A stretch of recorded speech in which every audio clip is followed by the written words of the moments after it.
Hello, Flat Earth researchers, debaters and debunkers. I'm down here at Nighthorn Beach. So I'll share the view with you.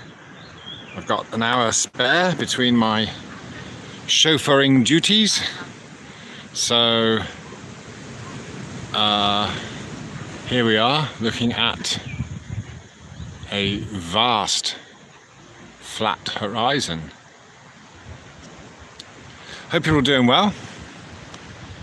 Hey, uncommon sense. But Manessa said, yeah, it was what's the Potter's, what's his name? Potter's Clay, the video, the YouTuber. He's just kind of reminded us of the whole kind of the press conference of that they did after the Mars rover landing. And yeah, this kind of got me, well, it always gets me thinking, the reactions you get from everyone, the whole thing, everything we see going on around us, you know, the acquiescence, just the belief, the faith. Yeah. Hi, whale oil beef. Yes, it is a lovely day, beautiful day, nice bit of breeze. Yeah, they are unbelievable, isn't it? It's like, yeah, but a whole bunch of things going on. We know the cognitive dissonance. We know that even when you point out the contradictions in the models and reality, that it just kind of they'll accept that and keep everything compartmentalized. We understand the psychology there, and of course this whole journey is all about self-discovery, isn't it? And we all know from personal experience that it's actually a very frightening thing. Oh, hello, Natalie. It's my last chance to see a Phuket beach for about a month. Oh, you're going back to Bangkok? Oh, right, okay. Well, you'll certainly miss this, won't you, Natalie? To answer Rakia Life, this is the west coast of Phuket. No, it's not. Is it the west coast? Hang on, let me get my bearings. Oh, God. Yes, it is the west coast of Phuket. It's a beach called Nighthorn Beach. Of course, this is the time of year it would be usually... yeah, I know, Natalie. Yeah, Bangkok is certainly... it's cool. It's like Asia's New York, isn't it? Yeah. So, yeah, and usually there'd be a lot of tourists. And there aren't because, of course, of the whole drop in...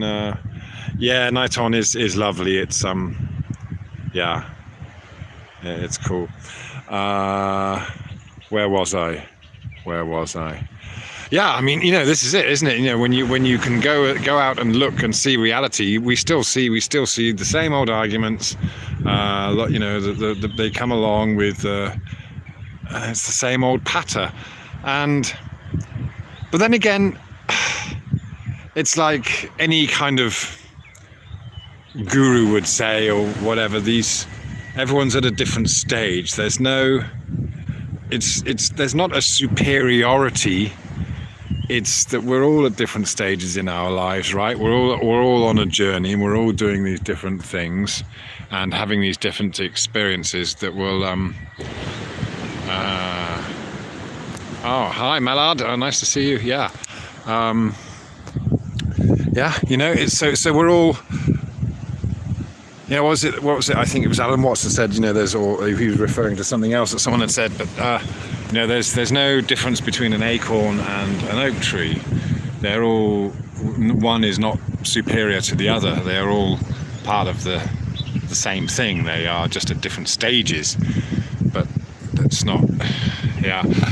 But, of course, I'm sure we've all felt as well that we would assume or wish perhaps that there would be this tipping point when the whole world wakes up to the deception. And of course, when you can see the deception, it's so obvious, just like the press conference after the Apollo missions, or the press conference after the Mars rover landing, and you just see these people being uncomfortable, making stuff up. They haven't got a clue what they're actually saying,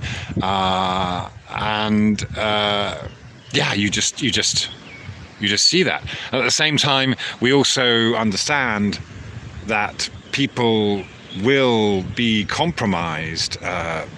And ultimately, it comes down to that fear of death, isn't it? The fear of that material fear, the fear of losing anything material that we have. We know that even though thousands of people might be employed in the so-called space industry, if they're earning good money and they're doing very compartmentalized jobs, then they'll just do their best to keep those jobs. They'll vote for the president or prime minister that promises to keep that sector of industry that they are involved in. So it always comes down to personal personal preferences to stay alive, and that of course reflects the ego's desire to obviously survive and not be silenced. Yeah. So we know that all these things are based on fear, and of course, the whole space thing is like, well, I mean, why? Of course, we get the question, why would they lie? Well, first of all, they can get away with it. They did once they did the moon landings. They pulled it off, and whether it's a war or whatever they're trying to promote, whether it's 9/11, all these other things, that come along, whether it's various variants of diseases and what have you, the unseen enemy. We know it's a trick. We know it's a trick that was explained to us in publicated books like 1984 and Brave New World, and of course, so it's heartbreaking to be able to see that, and of course that drives one to want to do stuff about it, doesn't it? You want to help your neighbor, you want to help your fellow I'm going to say citizen, but obviously that has its own connotations, but you know what I mean. Fellow humans. When we see they're being ripped off, or their mind is being, but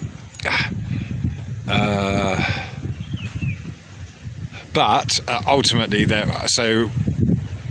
after realizing the extent of the lies, I'm sure we've all been on that kind of like a bit of a vigilante mission, and you want to try and, in a way, you want to try and convert as many people as you can, because you become as zealotous as any kind of other religious freak might do, trying to convert everyone. And although it's something that comes out of compassion, of course, it doesn't come across that way to the people that you're. Hello, Party Pack. Who's that? Monica King. Yeah, it doesn't come across that way to the people you're trying to convert, because they're just not there. They are just not seeing it. They can't see it in the same way as you might see something. Oh, do you see some kind of seabird with long legs there? I'm not sure what it is. So then we have to come to this realization, or possibly acceptance, that there is, and probably has never been, any tipping point. There are many learned and exceptionally well-educated individuals that understand, look back at history, and they understand that empires come and go, and there has always been a group of elite controlling the minds of the masses, and basically implementing things that they would wish to implement for that, the whatever systems they put in place. Oh, what was it I noticed the other day? This is funny. I was looking into potash. Well, I wasn't looking, it just came up. But the funny thing is that years ago, to make potash was a very kind of intensive process, which required burning huge amounts of wood and creating a lot of smoke and pollution. But I think there was a point when it became they found another way to make, basically using chemicals, I think, to create potash in a much quicker, much more efficient way. So it's funny because the patent office was launched then, and the very first patent number 000001, was for the production of potash, and this was a patent put in there by none other than George Washington.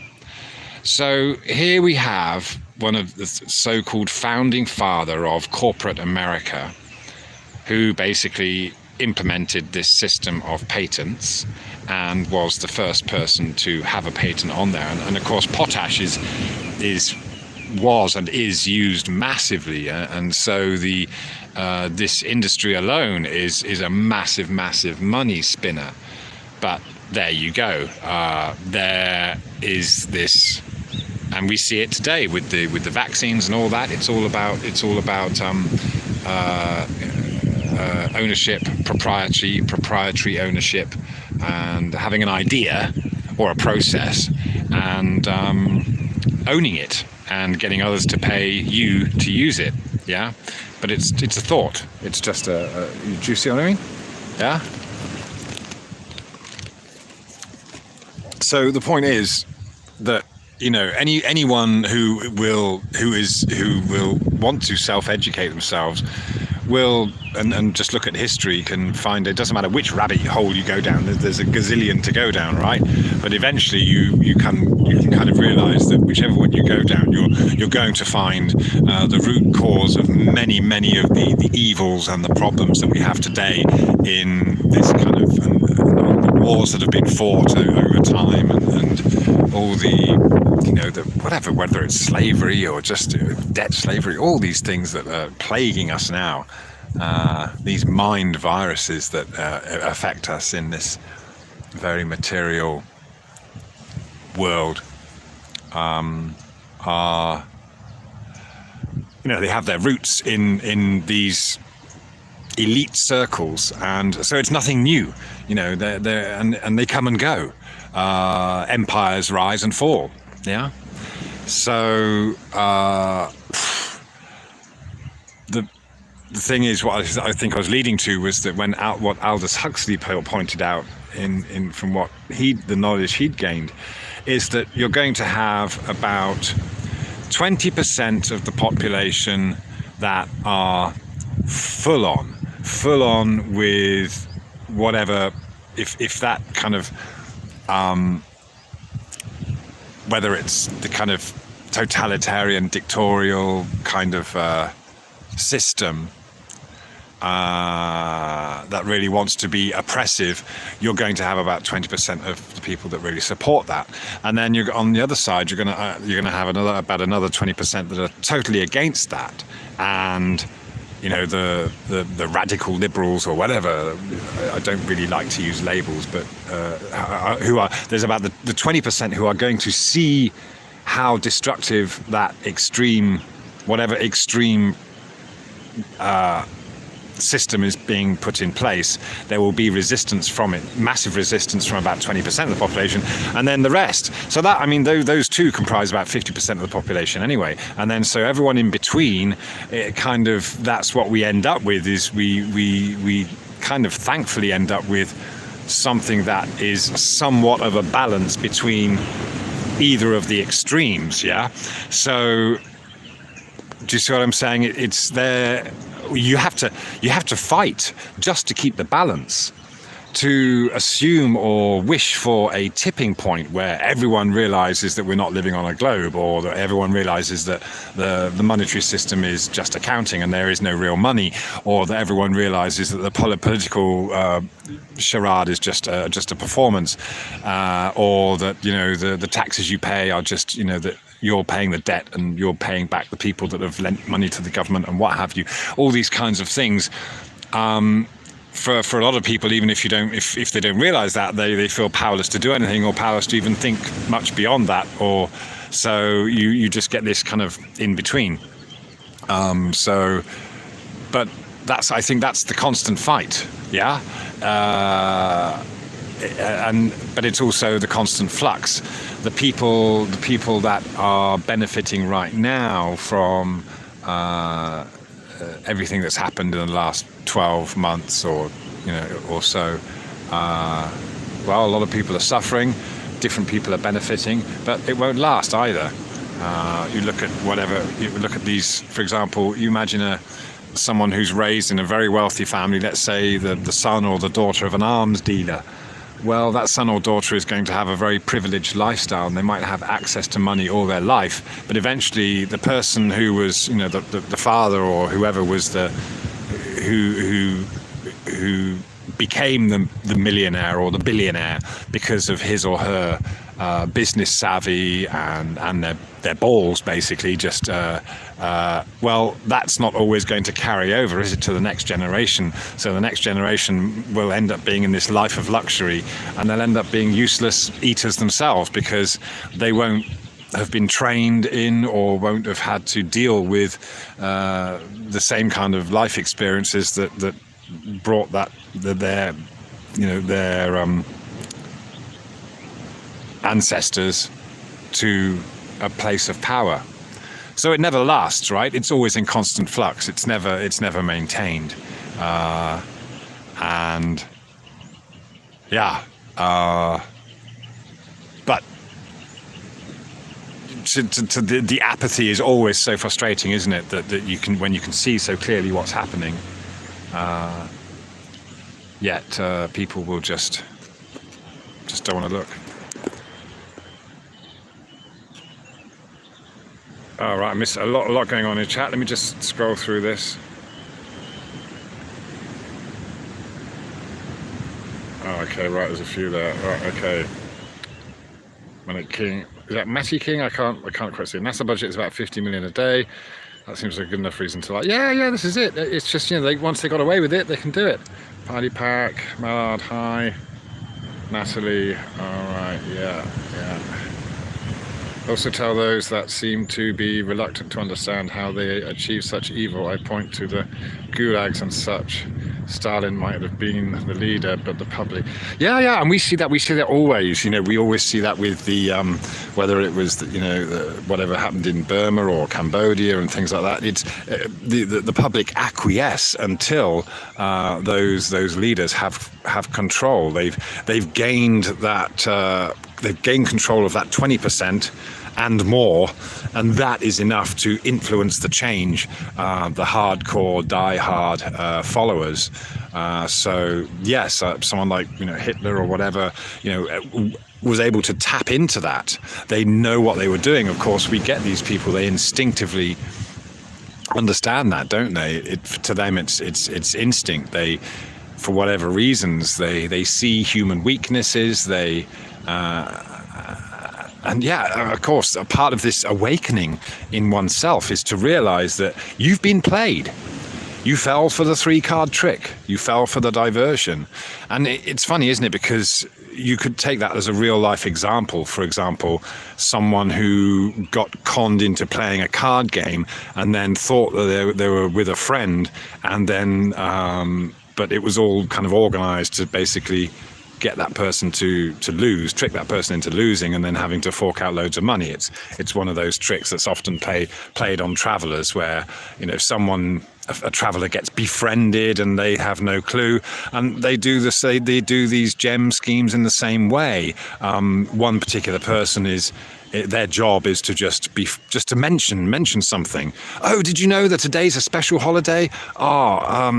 Yeah, because you're a tourist, you can go and get extra discounts there, and then that's it. That person is out of the picture. They've done their part. They've played their role, and then along comes a tuk-tuk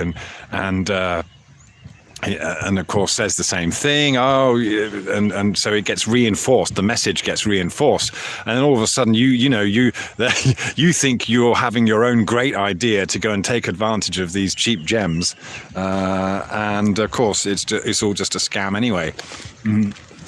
But what the point I was making is that you could. Okay, I mean, it happens to all sorts of people, and most people realize that they've been scammed afterwards, or kind of when it's too late, and then it's a lesson in life. Lesson learned, won't happen to me again. But you still have to get to that point of admitting that you fell for it. Whereas you might get someone who would never understand that they fell for a scam, would never be able to see it from that point of view, and just thought that they were, unlucky, or that's just the way it was. That was the hand that fate dealt me. Not accepting, again, just hand waving this away, the idea that we have to control our own lives and be responsible for everything that happens. And of course, with that comes a lot of guilt, doesn't it? Regret, pre-gret. Yeah. Hey John, good to see you. Yeah. What's that? USA frees the millions of dollars taken from the Burmese people. Ah, right. Yeah. Not too up on that. Yeah. Don't know if you can. I'm going to try. I'm going to see if this stays on. Take you down to the water, yeah? See if we still keep a good connection. Yeah. Might see some fishies. They come quite close to the shore here with the rocks.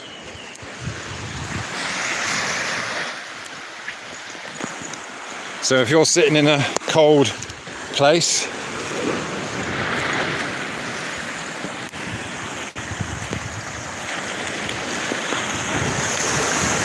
this might be therapeutic for you.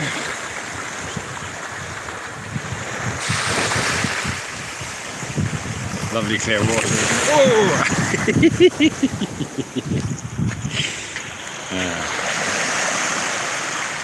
Yeah.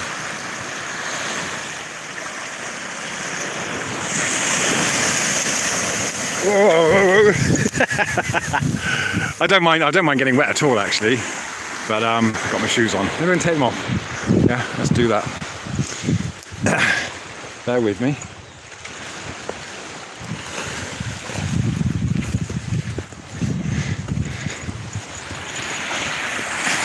There we go.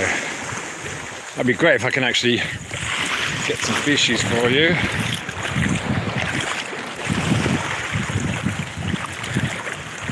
There he is in the water.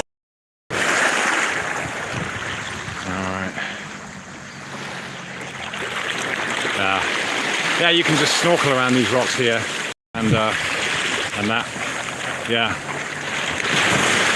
over there.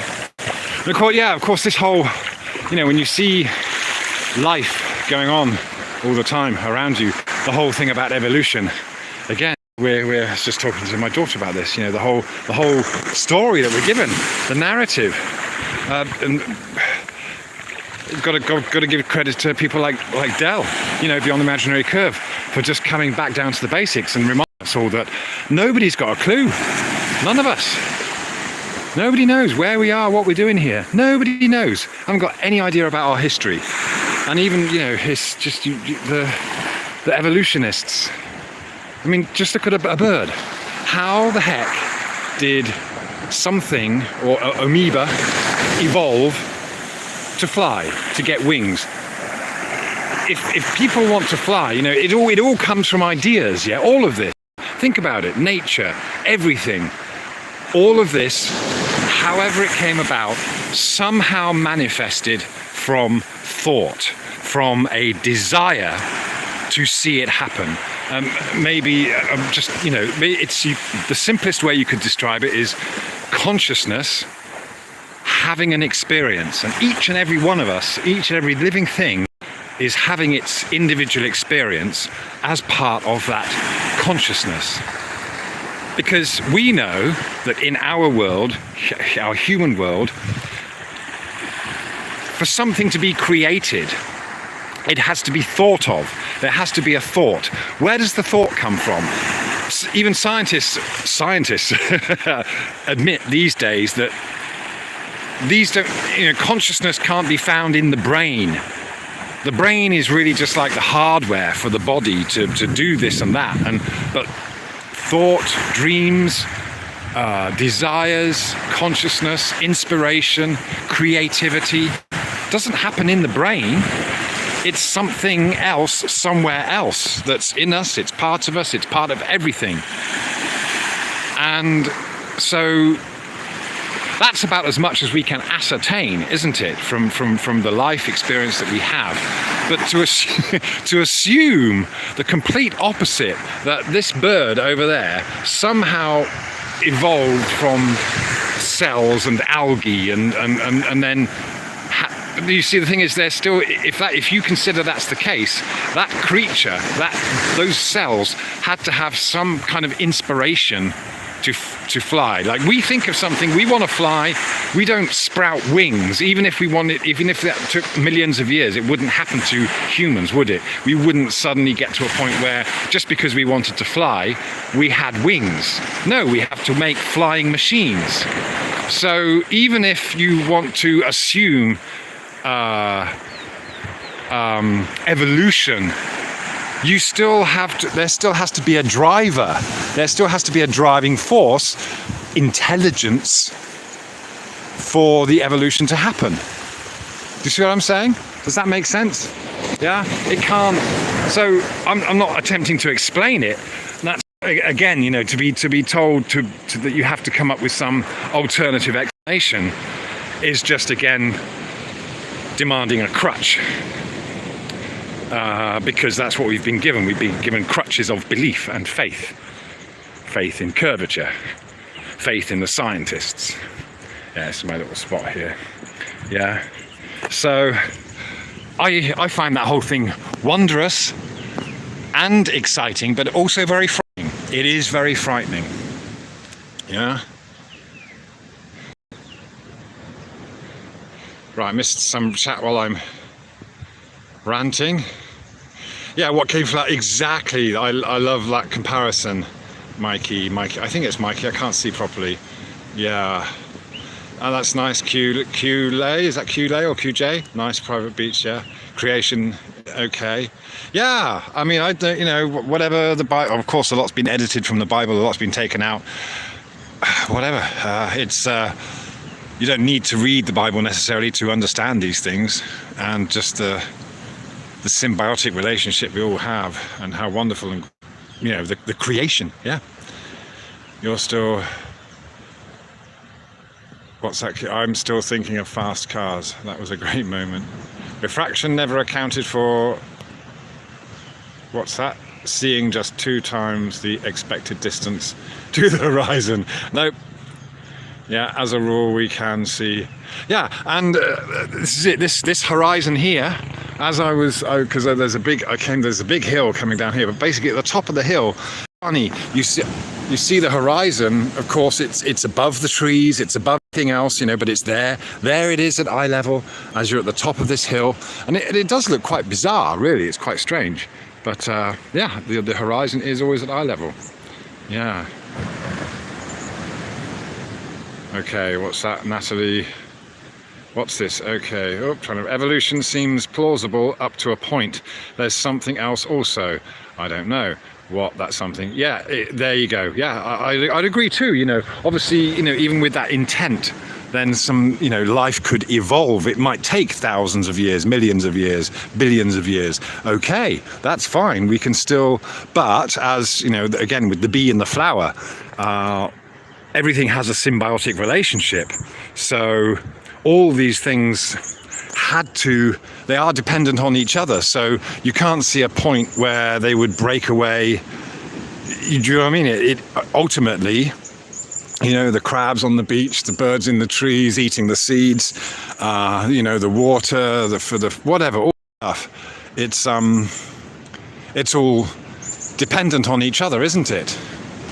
So I like Terence McKenna's view of it, where, you know, it's kind of fungi, and again, all he's really saying is the fungi, and there's a dragonfly here, the fungi and the plants are conduits for consciousness, you know, and of course we could have come from that. We could have come from the trees, we're from the earth, yeah. Oh, hi, Isa. Oh, and really good to see you and Ali B talking about legal things the other day. That was a very interesting and educational chat you were having there. Really good. And again, Isa, yeah, you were talking about your own experiences and how, you know, you have to go through that. You have to stick your neck out a bit and go through it. and try a few things before you learn how the system really works. And when you see how it works, then you can at least choose whether to be a cog in the system or not. Let's try and check out this guy. You see this guy paddling away from the boat right there? That's rather a nice view, I thought. I'm looking out for shells and stuff. Not many shells on this beach. Let's give you a view of the guy on the paddle boat.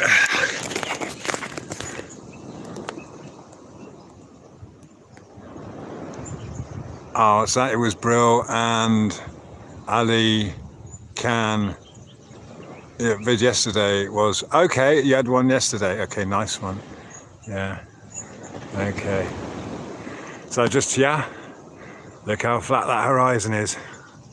I helped a Russian guy once in the high season. The water gets very dangerous here. You get these what are they called? When the water pulls you out. Yeah, because it's nice and calm at the moment, but I can't remember what they're called. Whatever, you know what I mean. Riptides and stuff. So yeah, it was the waves were quite strong and stuff, and I was just walking on the beach with my family, and this Russian guy was obviously on holiday with his young couple on holiday, and he just decided to go for a swim, and all of a sudden found himself dragged out there, and he was fighting to get back. I'm on the shoreline. There was a life thing to grab over here, and I grabbed that and run over, but I was very conscious of putting my own life in danger, and I just had to tell him, go that way, don't try and fight. You can't fight these riptides by coming in. You have to go off to the side. I said, just go swim off to the side. Eventually he managed to get in, but he was absolutely knackered. He was very close to drowning. That was a decision I had to make once on the newspaper. When I was a newspaper editor, the reporter had gone out and got a picture of this guy being dragged out, dead. He was already dead. He was being dragged out by the lifeguards. Young guy. He was on holiday with it was either honeymoon or he was with his fiancée. I can't remember exactly, but I chose to run the picture on the front page of this guy's lifeless body being pulled out of the surf. I got a lot of stick for it, but then the thing is, as I'd heard so many of these stories, and it just doesn't get the message through. Do you know what I mean? Every week we're reporting on deaths by drowning in the dangerous waters. People don't listen, so I'm like, sod it, I'm gonna actually try and make an impression here rather than just writing about it. I'll show a powerful picture. And the usual thing. I got some stick for it, but nothing legal. It was fine legally to do that. It just wasn't very pleasant, but I had an opportunity to create that awareness. That picture might have saved a few lives. Who knows? And that's funny, isn't it? We never really know what results come from our actions. Another thing that happened to me when I was in the newspaper is we once had a governor here that decided to replace all these very nice old ancient trees that along this big long stretch of road. And it would look like a lovely boulevard, these old trees, all different types of trees, but he decided to have them all pulled up and replaced with palmera trees. And I allowed one of the columnists to write a piece. He was upset that all these trees had been ripped up and replaced. So I allowed that story. There wasn't a front page thing or anything. Just allowed the story. But someone somewhere picked up on it. Someone with a bone to pick, with a beef. And the next thing I know, myself and the newspaper owner were being hauled into the governor's office to be admonished, told off. And it was very frightening. So again, there came a point where there is a limit to what you can do or say to help people, or to even just voice your own opinion And that goes for anywhere. You know, if someone's got it in for you, then they'll find. One good tip I picked up from a mentor was never give arseholes a chance. And he was absolutely right. You know, if you play it safe that way, you just. But again, it's very stressful in that situation. You're playing that game, and it's like chess. You've got to preempt everything, and it's just, it becomes wearing. I just can't be bothered. I just, so in the end, no, I got out of that thing. So, what's that, Nick? Oh, NA, sorry. Russian people speak Russian to me. Spanish people also speak Spanish to me. Okay. Riptide, okay, undertow and riptide, yes, thank you, those are the words I was looking for. Yeah, but very deceptive here. This beach is renowned for it. That's why they've got these kind of red and white flags. They're basically saying, you can swim, but it's only swim there, because that's where they might have some lifeguards on duty. Yeah. So,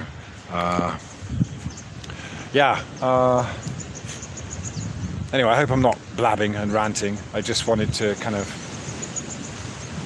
I suppose, talk about that realization that we all have to have, I suppose, eventually, is that there probably isn't going to be a tipping point. There will always be some form of elite. There will always be people benefiting from the crap that is handed down to us, and it is down to that personal choice. There's a lot of growth and kind of in accepting that, and maybe it's funny how young people will often be the activists. They'll be out on the streets and they think the old people have just become set in their ways, or they're worried about their own security. Yes, that's obviously true to an extent. When you've got a family and you've got your mortgages to pay and all that kind of stuff, then it does make you less inclined to stick your neck out in case it gets chopped off. But then again, we can also make the choice to be free of all that, to be free of the angst, because while if you're trying to bring about change, that's all well and good in many respects, but it's sometimes you just have to wait for them to happen naturally, I suppose. We're going to have to wait for people to become less frightened of catching the sniffles. We used to be scared of terrorists because of the terrorist propaganda pushed about on us. But I don't think that happens so much anymore. It just depends what the official narrative, isn't it? Whatever fear mongering. Well, and of course, before the whole Iraq invasions, just the fear. What did they didn't. It wasn't out of doing. It wasn't for the better good. It wasn't the sell. The way they sold it was through fear. Fear that Saddam can push a button and have us all wiped out in 20 minutes or something. Or, of course, that association, the association of nuclear weapons with weapons of mass destruction. These words put out into the consciousness, into human consciousness. And that's quite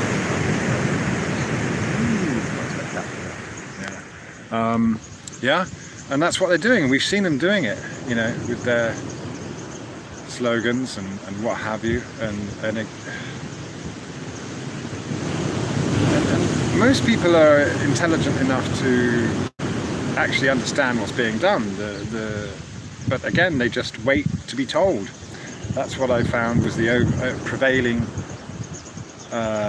mentality in the UK. Just, okay, you wait, I'll wait for you to tell me. I'll maybe bitch and moan a bit about this and that and complain about things. Of course, now everyone's complaining about who gets it first, who gets the vax first. That's what everyone's arguing about. And nobody cares, really, or the people in charge don't care. If you're arguing about who gets it first, that's great, because you've already taken the bait. They'll just keep that going. That's fine. Yeah, but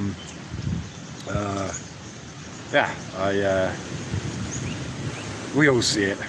But I think that was my overall kind of thought, was whether you see it or not, and whatever you try to do to help wake up others up,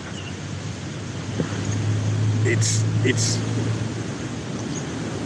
just part of that never-ending process, that tipping constantly, the tipping the balance all the time, keeping that balance. Yes, we have to be trying to pass on this understanding of what's really happening, but again, also accept that a lot of people are just never going to go there, and they will be those kind of people in the middle. But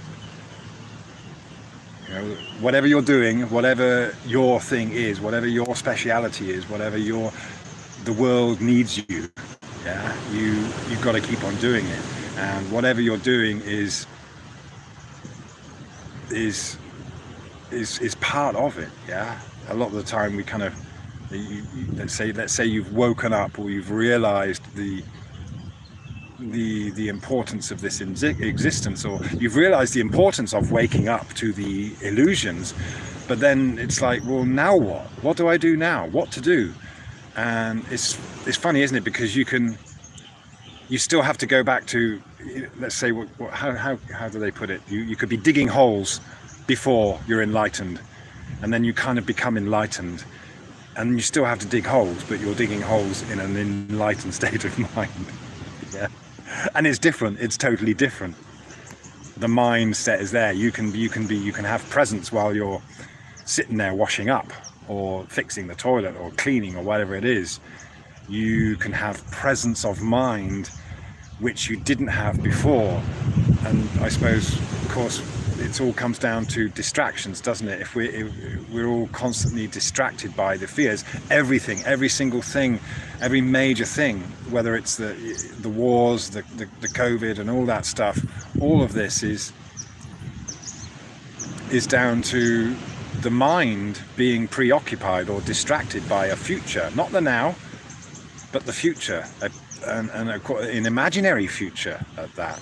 Yeah, and that's the thing. When people talk about the devastating effects of COVID, no, what's been devastating is just the ridiculous things that have happened to change people's minds, the manufactured.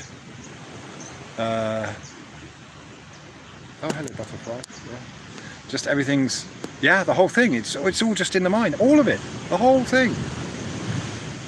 Because nobody is doing anything with presence. It's all about future.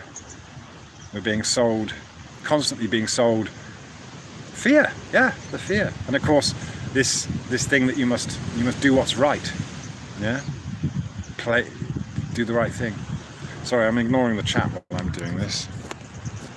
Yeah. What's that? 3% injected have serious side effects, elderly and weak. Yeah, of course, yeah.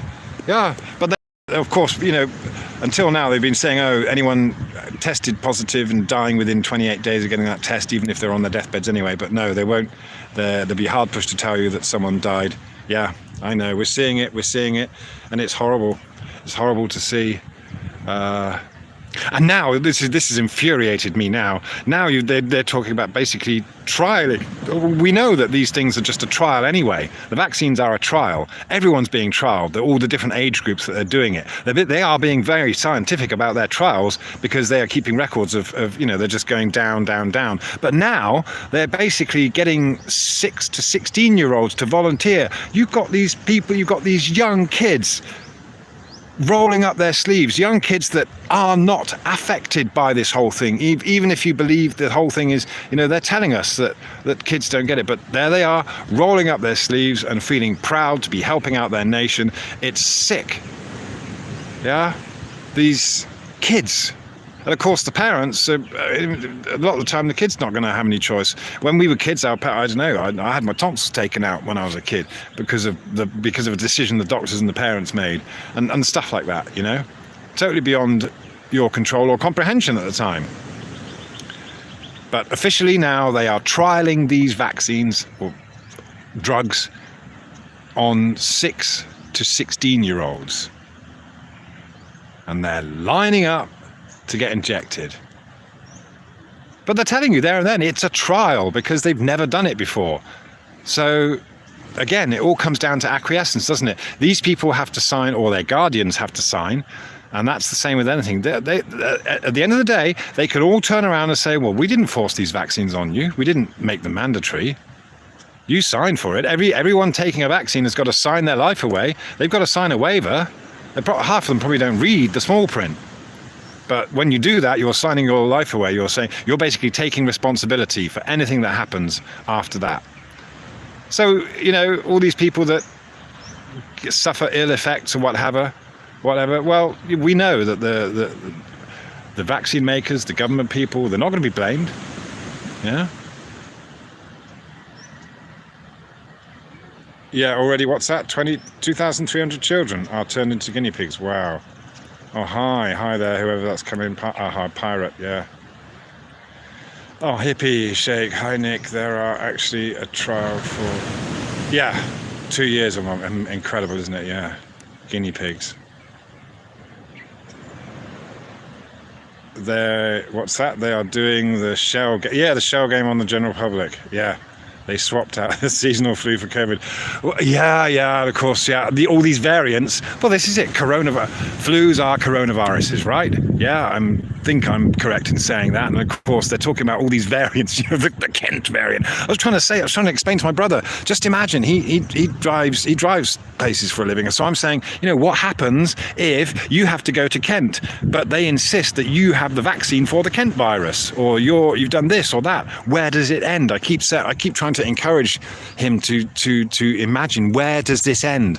Health passports, and eventually what it's going to be is basically you've got to scan something before you go out the house, before you go anywhere. That's basically what they're going to do. They're not going to force it on you, but if you want to do this, if you want to do that, it's so obvious. It's so obvious that's what's coming. But again, if people aren't armed with the knowledge, or they find it difficult to process, they can't understand how it can be stopped. And all that needs to happen is to stop it, is to be awake, to be aware. Just as we are aware of the ego when it starts to do its thing, and we rein it in. Yeah, it's having that. You know what I'm saying. Yeah. You're surrounded by snow. Okay. Pharmacologists and virologists are pseudoscientists, often vets. Yeah.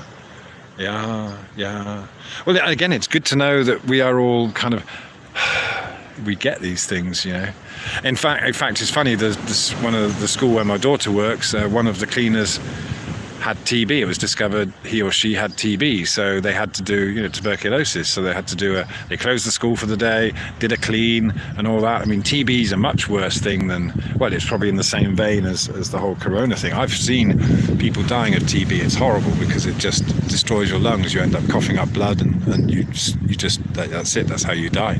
I've seen the X-rays of a TB sufferer who was too far gone to help. Yeah. And okay, so there are vaccines against TB, and as far as I'm concerned, that's okay. I'm not an anti-vaxxer. I've taken the TB vaccine, and I'm probably glad that I've had it. But then you would never know when you would actually come into contact with it. But it's hygiene, general hygiene. There's nothing wrong with being hygienic. And to be honest, the Brits aren't the cleanest of people, so it's good that they've cleaned up their act a little bit. Bit of hand sanitizer here and there doesn't help. Bit of to stop people coughing on each other. Fair enough, that's fine. It's okay. But of course, we know that a lot of that is, well, it's the idea is to give hope, and eventually you won't have to you go back to normal, but it's never going to happen. It's just it's going to carry on, isn't it? We know that. So why there's no point in trying to fight it too much. Just find a way to deal with it personally and run your own life. But I suppose at the end of the day, just as Aldous Huxley said, then these elite, they also accept that there will be a certain percentage of the population that won't be converted. that won't believe the lies, that won't fall for it. So fine. Just as someone said just now, the shell game. Yeah, the guy doing the shell game on is only interested in the people that are actually getting involved. And of course they will have someone help kind of, pretend to win or something like that to do it. So sure, but the rest of the passers-by that aren't getting engaged, well, he's not going to go running after them. Yeah. So it's, you can separate yourself from the system and not spend too much time trying to fix or change it, because, well, it was there for them anyway. They've put it in place and they play their little games with it. Well, let them play. If you want to play the game, then fine. Just like Isa was saying with the whole court thing and all that stuff. If you know what you're doing and you want to play, then okay, go ahead and play. But otherwise, you're probably just better off just avoiding any involvement in the first place. Yeah? What's that? It's mandatory in the United States to get a tuberculosis vaccine if you are in a correctional facility. Oh, I got over... Wow, over 20 TB shots. You have to keep getting boosters then. Oh my word. Yeah, well the thing is, TB, TB is obviously, it is deadly. I mean, it's real. It does spread, and of course, so yeah. But again, I think you could, if you were just vigilant, obviously in a prison situation, it's difficult to be vigilant with your own health, isn't it? That's the thing. They've got people in close quarters, so I would understand that,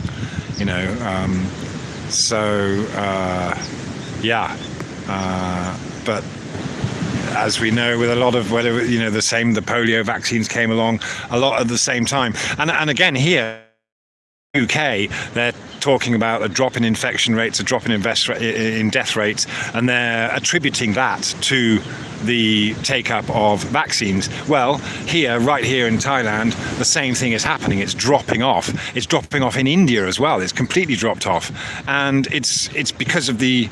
So let's just take for granted that it's a real thing, and it doesn't necessarily mean it's fatal. It's just that they've started testing for it, so of course they're going to find it. But the infection rates are dropping off in even places like India because, okay, they've implemented measures that basically, making people cleaner. So the society has become more hygienic, and that's not a bad thing. Cleanliness is next to godliness. The Muslims, when they do their cooking and stuff, they're very cautious about being clean. They're very aware of that the whole mask thing. I mean, the face coverings and all that for the Muslims, and the hair coverings. That's all about cleanliness. It's all about hygiene. So they are very hygienic.